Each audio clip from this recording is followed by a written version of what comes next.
साहित्य academy बान्था मोनगिरि टेगर बान्था मोनगिरि बर'नि सासे गागि लिरगिरि बिथांखौ गोसोखांनानै दिनै दुलाराय बर'फोरानो 5 डिसेम्बरखौ जोङो खन्थाइ सान महरै फालिदों आरो दिनै नैबे बाथाबारि खाथिनि बिथांखौ फबनाय जायगा लङिबारि होनना बुङो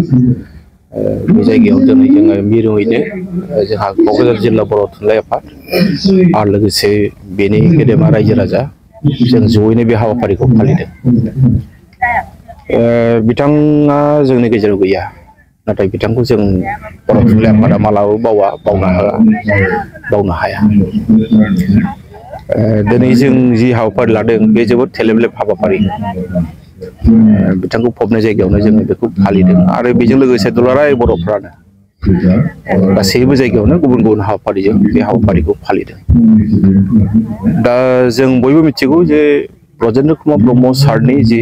बर'नि थुनलाइ बर'नि राव बिथांनि बिहोमाया बेसेबां बिथां गेदेमा सुबुङा बारा खोथा बुङामोन बारा बाथ्रा बुङामोन नाथाय बिथांनि जि कलम बे कलमा गोबां बाथ्रा बुङोमोन आरो बे बाथ्राखौनो जों दिनै अराय सम गोसोखाङो सारखौ लानानै आरो बेखायनो जों दिनै थेलेबलेब मोनसे हाबाफारिनि गेजेरजों जोङो हाबाफारिखौ लादों जोङो फुंनि जि बर' थुनलाइ आफादनि गोथार फिरफिला बेखौ बिलिरदों आद्रायै बर' थुनलाइ आफादनि मानिजाथाव आफादगिरि सार बिथाङा बेनि उनावहाय जोङो जोंनि रुंसारि ब्रजेन्द्र कुमार ब्रह्म सारनि फबनाय जायगायाव बिथांनिनो अनजालि बिसि कौशला ब्रह्म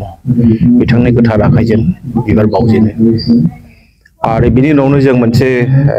फिसा मोनसे मेलबो जों लादों बेवहाय जोंनि खन्थाइगिरिफोरखौ लानानै आरो बे हाबाफारियाव जोंहा बिटिआरनि मानिजाथाव सासे मावफुं सोद्रोमा रन्जित बसुमतारी बिथाङाबो सौफैदों बिथाङा बेखेवनानै होदों आरो खन्थाइ आवरायदों बर' कसारि वेलफेयार अट'नमास काउन्सिलनि मानिजाथाव मासिगिरि अनिल बसुमतारी बिथाङा बेसेबांबा गोजाननिफ्राय फैनानै बेवहाय बाहागो लाफैदों जोंहा दुलाराय बर' फरायसा आफादनि बुंथिगिरि जोंनि बयनिबो आंगो अबित नार्जारि बिथाङाबो बाहागो लादों गोबां लिरगिरि बेवहाय बाहागो लादों जोंनि मेलेमजिबि सानसुमै क'क्राझार गार्लस कलेजनि जोंहा गोरायुं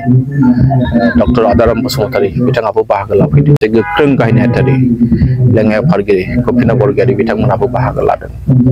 सारदा प्रसाद मोसाहारि बिथांमोना बाहागो लादों जेकब भार्जिन मोसाहारि जोंहा खन्थाइगिरि साहित्य अकादेमि बान्था मोनगिरि बिथांमोना बाहागो लादों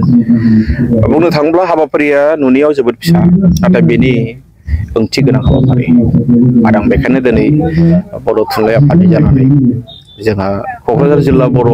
थुनलाइ आफादखौ आं साबायखर बावनांगोन आरो लोगोसे क'क्राझार जिल्ला दुलाराय बर' फरायसा आफादखौ साबायखर बावनांगोन आरो लोगोसे बे हाबाफारिखौ जाफुंनायाव गासैबो मदद होनाय जोंहा सामलाय आफाद दङ बे हाबाफारि बेखौ जों साबायखर बावनांगोन बिटिआरनि चिफ सारा फैनो गोनांमोन बिथांमोना जोबोद उसुबिदायाव गोलैदों इउजि सार फैनो गोनांमोन बिथांमोनाबो सौफैयाखै बिथांमोना गासैबो गुबुन गुबुन खामानियाव बेस्थ' नाथाय अब्लाबो जोंनि हाबाफारिया जोबोद समायना जादों ओंथि गोनां जादों आरो ब्रजेन्द्र कुमार ब्रह्म सारनि बे दिनैनि जि फबनाय बा थैनाय साना बर' थुनलाइफोरखौ अराय सम थुलुंगा होयो सारनि जि माहि बिथांनि जि माखासे अराय सम गनायजाथाव बिथांनि आखु बेफोरो जोंनि थाखाय मोनसे दौल जानानै थालांबाय जों बिथांखौ बावनो हाया बर' थुनलाइ आफादा अराय सम गोसोखांगोन जेब्लासिम बर' हारि थागोन ब्रजेन्द्र कुमार ब्रह्म सारनि मुङाबो गोथाङैनो थाबाय थागोन बिथांनि नैबे मांखरसालि बिनि थाखाय बिटिआरनि चिफ मानिजाथाव प्रमद बर' बिथांनिसिम जोङो सावरायखांबाय बिथांजों बिथांनो गोसोखां बिलाइबो होनाय जादों आरो जों दा नुनो मोनदों नै बेवहाय मोनसे स्ट्राक्चार जाबाय थादों बेवहाय ब्रजेन्द्र कुमार ब्रह्म सारखौ बेवहाय मोनसे मुसुखा बेवहाय दोननाय जागोन आरो बेनि अनगायैबो जों दा नुनो मोनदों जे गोबां खामानि बेवहाय मावनो गोनां दङ बे खामानिखौ फारि फारि मावगोन जों मिजिंथिदों मुथथे जोङो आसा खालामदों